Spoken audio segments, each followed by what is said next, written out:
Welcome to the first lecture. The first lecture is about research topic.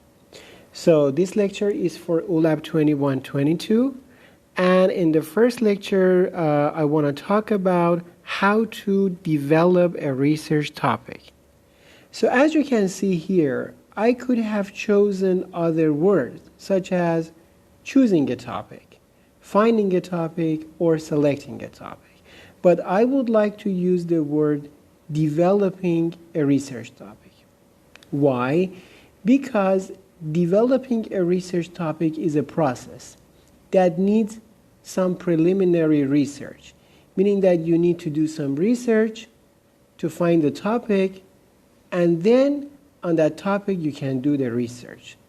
So what are the features of a good research topic? Number one, a research topic must be of interest. You must be interested in it. Why? Because if you are interested in it, you won't get bored. You won't give up easily. You will enjoy doing the research.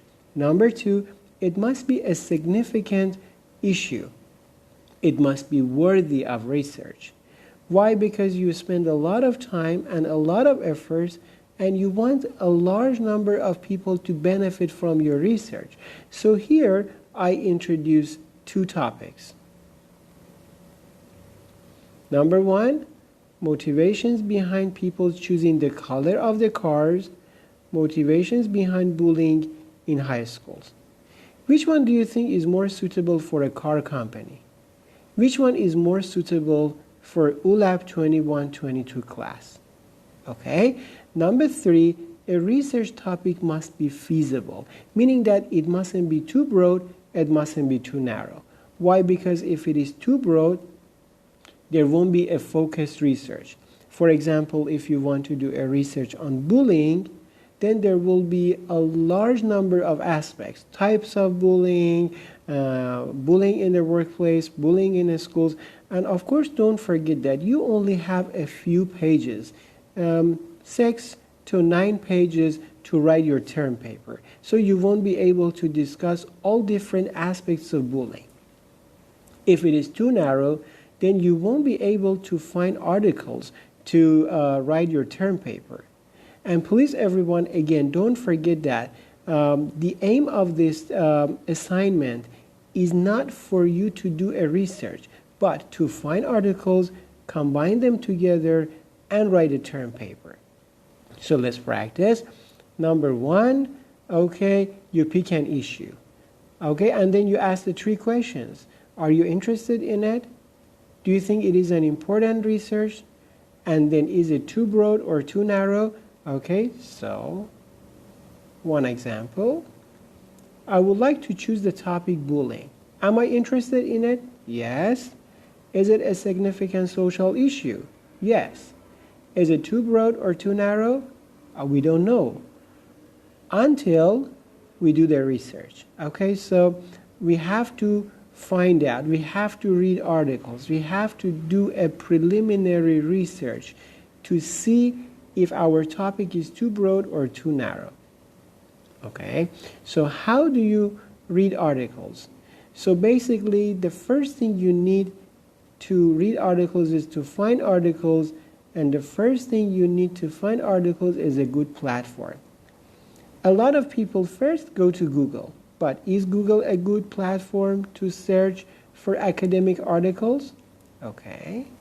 So here I would type the word bullying in Google. And of course, these are the results. Of course, as expected, Wikipedia is the first one, and then there are different articles. I would like to open each one here. So I open bullying in Wikipedia. Wikipedia is not an academic article, so it is not worth citation. Of course, still you can read it, but you shouldn't be referring to it in your paper. This is the second one. Again, from the look of it, you can see that it is not an academic article. And the third one, same. But what does a good academic article look like? I will show you later.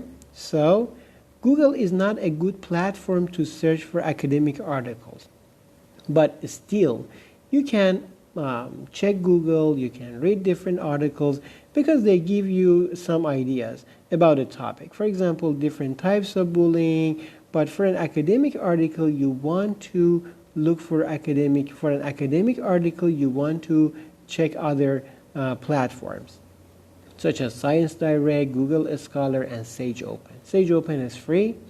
And of course, in Science Direct and Google Scholar, you can also find a lot of free articles. So I would like to type bullying in Google Scholar. As you can see here, while I type bullying, it gives me a lot of choices. Bullying in schools, bullying prevention, bullying statistics, effects, bullying in the workplace. So it means that bullying is a broad topic. So for example, if I want to write 6 to 9 pages on bullying, then should I write about bullying in the schools, bullying in workplace? So you see that bullying is a very broad topic. So I would narrow down to bullying in a school, and then I can get these results. Okay, now what does a good article look like? So this is a good academic article. Let's look at the features. Number one, it has the topic, it has the author's name, the journal information, the volume number, page number here, and of course it has references, and it has the keywords. It has an abstract. It must have a conclusion, introduction. Okay. So, I would like to talk about the topic of drugs, okay? So, I would like to narrow it down to drug addiction, and then further narrow it down to the role of stress as a motivation of drug addiction. And then I would like to narrow it further to the role of childhood stress as a motivation of drug addiction. And then I want to narrow it even further to the role of childhood stress as a motivation of drug addiction among Malaysians. Okay, which one do you think is more suitable for this class?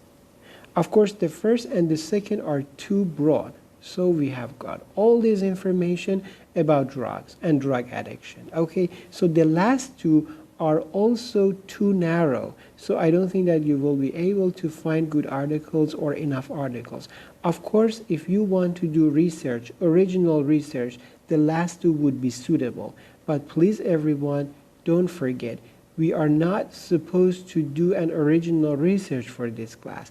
We are going to learn how to read articles, combine them together, and how to write a short-term paper that reports what other people have talked about this topic.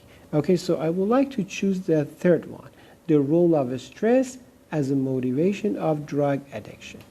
Okay, so am I interested in it? Yes. Is it a significant issue? Yes. Stress is a significant issue. Drug addiction is also a significant issue. All right, so is it too broad or too narrow? So we will search, and then sometimes after you search, you only find one article. So the question many of my students ask me is, there is only one related article. What should I do? Should I change it? And so this is the advice. Don't give up soon. So there are many different ways that you can find the articles based on that one article that you have. Number one, you can look at the citations of that article. You can look at the writer's research work, because usually one writer is focused on only one aspect of research. And number three, look at the other articles that refer to the article you found. And number four, try synonyms. Okay, so for example here, this is the one article I found, stress, motivation, and drug addiction. And as you can see here, this is the name of the author. So if I click on the name of the author, as I will show you later, you can go to his Google Scholar and you can see all of his articles. Also here, this article has been cited by 116 other articles. So I can also click on that. Now if I click on this, I will go to this page.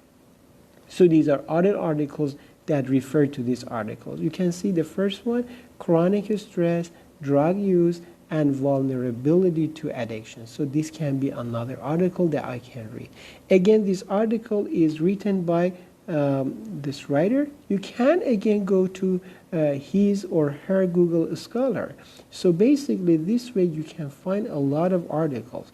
Or for example, this is the author of the article. When I open his Google Scholar, then I can see all this research, the impact of stress on addiction, stress and cocaine addiction. And again, each article can be a good source to find other articles. Or I can go to the journal's website. So I found this article in this journal, Sage Journals. At the end of the page, it usually gives you recommended readings. Okay, so everybody, so I hope that you guys can find a good topic for the class. Okay, bye-bye.